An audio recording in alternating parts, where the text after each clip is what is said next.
Okay, so जय हिंद everyone, welcome back to the channel. आज हम बात करने वाले हैं SOL यानी कि स्कूल ऑफ ओपन लर्निंग, जो कि दिल्ली यूनिवर्सिटी का ही एक पार्ट है जहाँ पे हम डिस्टेंस लर्निंग के बच्चों को पढ़ाते हैं।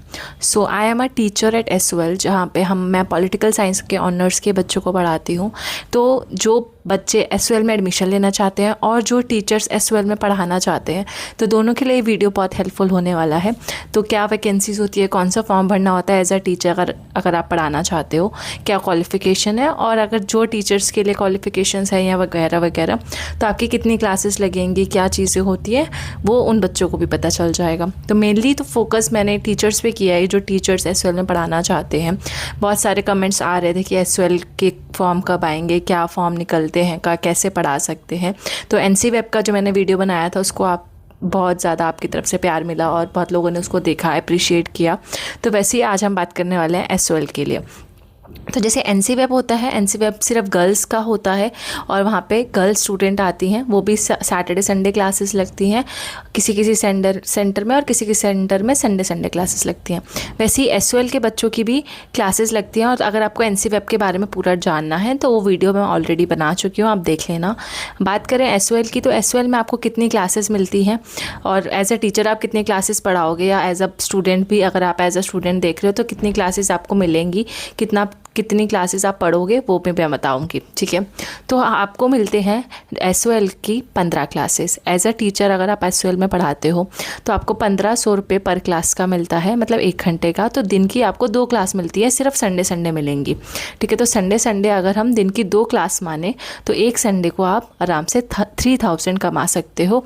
वैसे आप इंटू 15 कर लो उसको, तो आपका सैलरी भी पता चल जाएगा। सो अगर बात करें सैलरी की, तो ऑब्वियसली आपकी सैलरी अप्रॉक्स 40,000 बनेगी, लेकिन वो 40,000 कितनी क्लासेस के होंगे, आपके 15 क्लास के 40,000 होंगे। और जो आपकी सैलरी आएगी वो ऑब्वियसली 6 महीने बाद आती है, क्योंकि हम 15 संडेज़ को पढ़ाते हैं।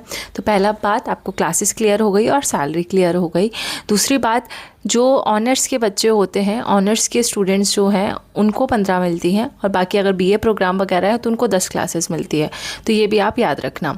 इसके अलावा अब क्लासेस जो है वीकडेज़ में भी होने लग गई हैं और वीकेंड्स पे भी होती हैं। अब ऐसा नहीं है, अगर आप सोचोगे कि मैम रेगुलर के और फिर SOL में क्या फ़र्क रहा, कि अगर रेगुलर वाले जो बच्चे हैं वो भी वीकडेज़ में और वीकेंड्स में नहीं पढ़ते, सिर्फ वीकडेज़ में पढ़ते हैं, और SOL भी वाले भी वीकडेज़ और वीकेंड्स पे भी पढ़ रहे हैं, तो क्या फ़र्क रह जाएगा। तो ऐसा नहीं है, वीकडेज़ का यहाँ पे मतलब है, जैसे मुझे जो क्लास मिली है वो मंडे मिली है, राइट। तो मैं हफ्ते में एक ही दिन पढ़ाने जाऊंगी, तो वो बच्चे जो होंगे वो भी हफ्ते में सिर्फ एक ही दिन पढ़ने आएंगे। तो सेमेस्टर वाइज ब्रेक कर दिया गया है। जैसे मंडे का पॉलिटिकल साइंस ऑनर्स की क्लासेस होंगी, संडे को उसमें इवनिंग बैच भी होगा, मॉर्निंग बैच भी होगा। मॉर्निंग बैच मुझे मिला है, इवनिंग बैच दूसरे टीचर्स का है, और इवनिंग बैच में अलग बच्चे आएंगे, मतलब बॉयज शिफ्ट होगा। ठीक है, उसमें गर्ल शिफ्ट कर दिया गया है। वैसे SOL कोएड होता है, लेकिन अब इसमें भी शिफ्ट्स कर दी गई हैं। वैसे संडे को भी क्लासेस होती हैं, वो जैसे दूसरे सेमेस्टर की क्लासेस संडे को लगेंगी। अब एक दिन आपने पॉलिटिकल साइंस ऑनर्स ले लिया, ट्यूसडे को कॉमर्स के बच्चों की क्लास होगी, या वेडनेसडे को किसी और सब्जेक्ट के बच्चों की क्लास होगी। तो एक SOL का सेंटर आपका ताहिरपुर में होता है, तो आपकी क्लासेस ताहिरपुर में भी लग सकती हैं, जहाँ पे मैं पढ़ा रही हूँ।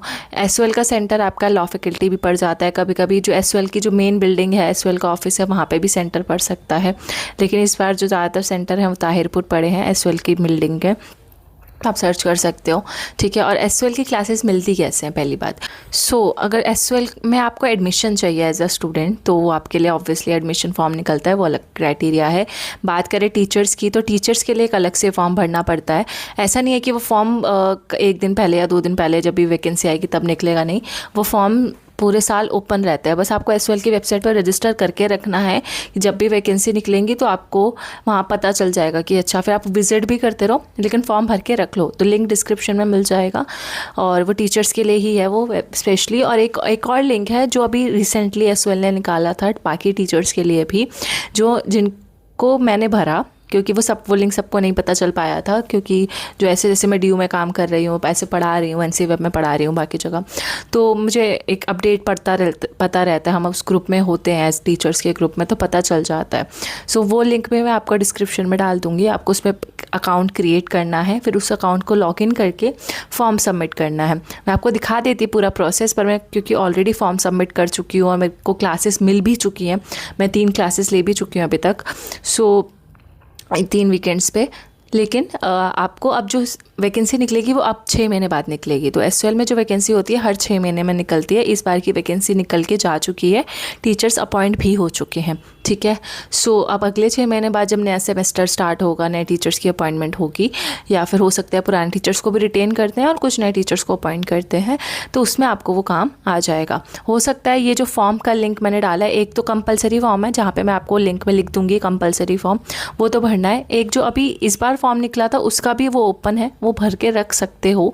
लेकिन हो सकता है कि वो जो फॉर्म है अगले साल के लिए, जब अगली बार वैकेंसी आए तो अलग फॉर्म निकले कोई, जैसे, ठीक है। तो 2 फॉर्म्स होते हैं, तो एक कंपलसरी और आपको मैं लिख भी दूंगी डिस्क्रिप्शन में कौन सा कंपलसरी और कौन सा इस बार निकला है, तो दोनों भर के रख दो। अगर फॉर्म के लिंक में कोई चेंजेस आते हैं और अगर आप ये वीडियो 6 महीने बाद देख रहे हो या उसके बाद देखते हो, तो मैं उसी डिस्क्रिप्शन में वो लिंक एडिट कर दूंगी, तो आपको कभी भी फेक लिंक नहीं मिलेगा। जैसे कोई नया लिंक पता चलता है या नया फॉर्म आता है, लिंक का फॉर्म, तो मैं उसमें अपडेट करके या एडिट करके डिस्क्रिप्शन चेंज कर दूंगी, लेकिन तब तक के लिए ये लिंक रहेगा।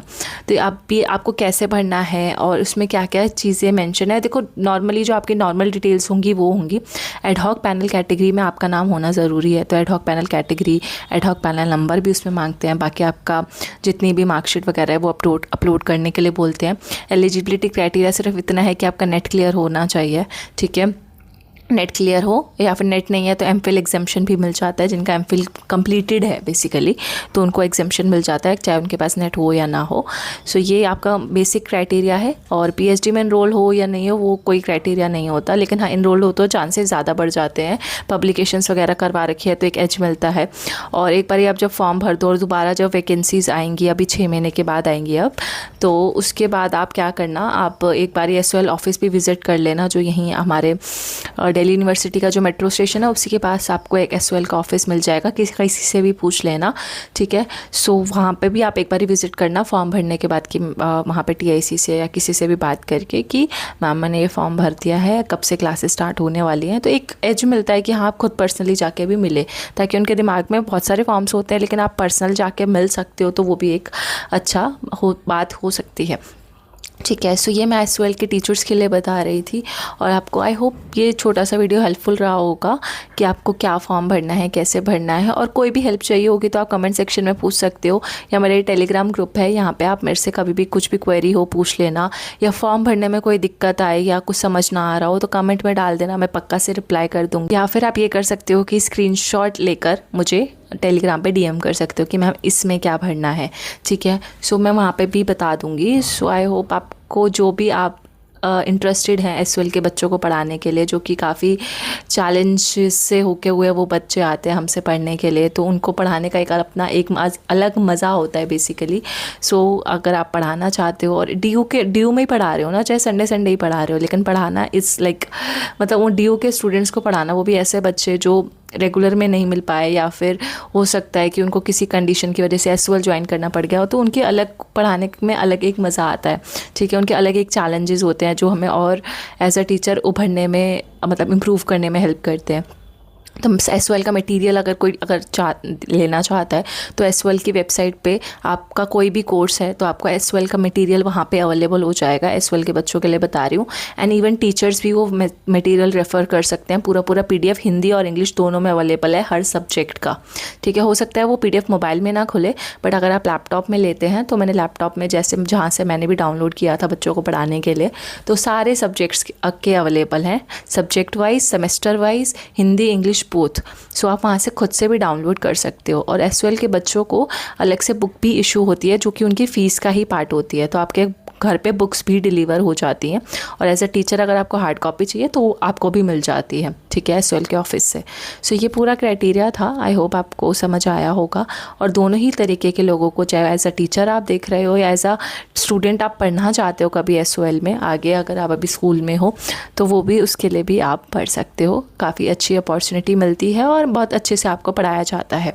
So thank you so much for watching. मिलते हैं नेक्स्ट वीडियो में एक और इन्फॉर्मेटिव वीडियो के साथ।